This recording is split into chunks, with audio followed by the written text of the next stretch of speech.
In many of our videos, we talk about the value of knowing yourself, being honest with yourself, and doing the work necessary to make sure your education leads you where you need to be happy with yourself and your life.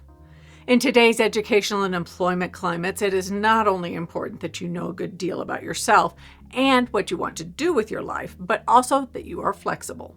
For example, if you are looking to go into a narrow, specific field, you may find that jobs are not plentiful, and you may need to be flexible enough to expand your education to allow you to adjust your career path a bit to another interest. The more you know about yourself and what you can do and enjoy doing, the easier it is to make that pivot.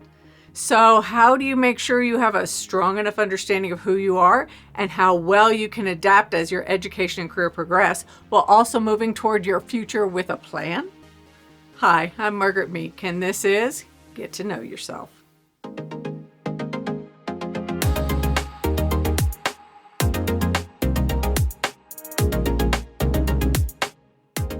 Sometimes life is easy and seems to be working out. Doors open that you hadn't considered. You make a spontaneous turn and it all works out well. And that's great. However, that luck, fluke, or divine intervention is not something you can count on. So know yourself well enough to tell whether that fork in the road is a true blessing or a distraction. Learning more about yourself. It isn't always easy, and sometimes it isn't even fun, but it is all worthwhile. A few quick hints. This is a solo journey. Asking others for answers to any of these questions you need to consider may provide support or challenge, but all the answers need to be yours. Be honest with yourself. You can think you will be the greatest lacrosse player, but if you know you're not willing to put in the work, the dream of lacrosse greatness is deceptive and will not help you build a future. Write your answers down. Seeing the words in writing helps your mind process them both logically and emotionally. Utilize quiet and reduce distractions. It is okay to answer, "I don't know," to any of these. Just don't leave it there. Work to know. And recognize the power others hold over you. Some of these people may have reason to influence your life. Others you may be letting direct your life more than you should. Here's a quick list of activities you can choose from to begin your journey. We should note that many of these activities have been taken from an X thread by Cooper Baggs. Here we go. Write down 10 things you believe. Where did those beliefs come from? How often do you challenge these beliefs? Or in other words, how strongly do you hold each belief? How do these beliefs impact your day-to-day decision making? Sit in silence for 20 minutes. Where does your mind go? Make a list of everything you have failed at. Do you see a pattern? Spend a day alone or go to a movie. Eat a meal and dress for yourself, not for anyone else. Go without a plan and see where you end up, and more importantly, how you feel about your decisions. Write a letter to your 16-year-old self and offer suggestions on how to end up in an even better place than you are right now. Can you still implement some of those suggestions? Examine what you're doing today that will make your 80-year-old self proud.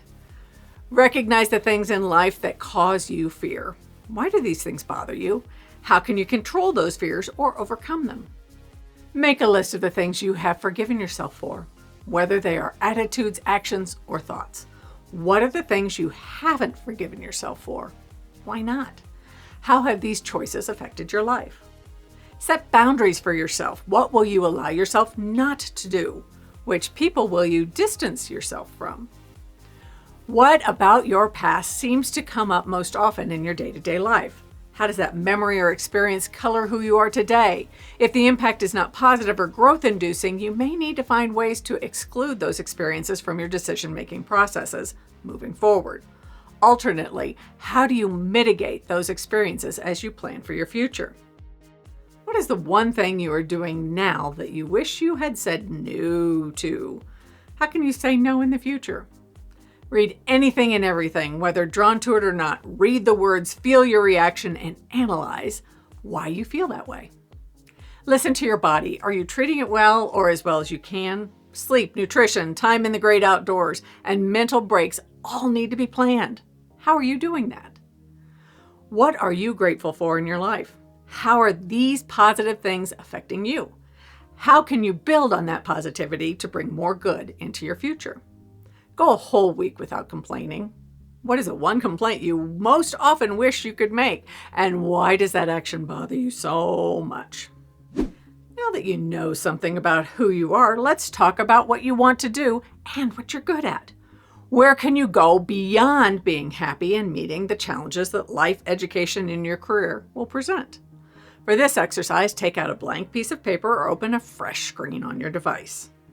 Start at the top and write down everything you know you like or like to do. This can include working solo versus working with others, or somewhere in between. Working indoors versus outdoors. Having movement in your job or studies, or sitting still. Being in a quiet environment versus a fast-paced, louder place. List the top 3 skills you consistently exhibit. Math skills, computer, art, communication, listening, writing, researching, organization, athletic skills, anything you can think of. Now list the things you want to avoid in your future. This can take any form you want. To avoid debt, food service, a corporate office, working with numbers, a great deal of writing, having an authoritative boss or any boss. And because we are not done with lists yet, what makes you happy? What are your hobbies? And how do you spend your time now? What does all of this say about what will work for your future? Now write a list of all the subjects you have enjoyed taking, and on the other side of the page, list all the classes you had trouble engaging with or that didn't excite you. Don't worry about your major or intended career. Focus on where you like to invest your attention and where it feels like a chore. Now, we all recognize that no matter what you do with your life, there will be parts of it that aren't your favorite or that downright stink. But if you can build your career around items or topics that make you happiest, you can put up with all the rest. Finally, create a list of all the things you would like to do, learn more about, or expand your skill set into. These areas may be completely different from what you are studying or from whatever you imagine you want to be or want to learn. For example, you are a corporate lawyer, but you find cooking to be something you really, really enjoy. How can you get more chefing into your life? You can review this list regularly to decide which skills to take on next, and you can add to the list anytime. Always be learning. We spoke earlier about being flexible. Once you know about yourself, you can start looking for off-ramps, detours, and complete changes of direction that align with who you are. Any of those changes may challenge you, but they will be great for you and your future.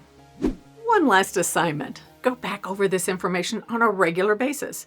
You change as you grow, so much of this may be left behind. If that happens, make sure you know what is taking the place of all you had planned. Do the work. Be honest with yourself. Look at what the answers tell you. Don't invest more in what others think you should do or be than in your own opinion. And recognize that the work continues as long as you live. If done correctly, you will find joy in the growth you have made and excitement for what lies ahead. If you're afraid that all of this will take too much time or seems daunting, remember the words of Steve Maraboli: "An inch of movement is better than a mile of intentions." Like this video and subscribe to receive more information on how to make the most of your education and life.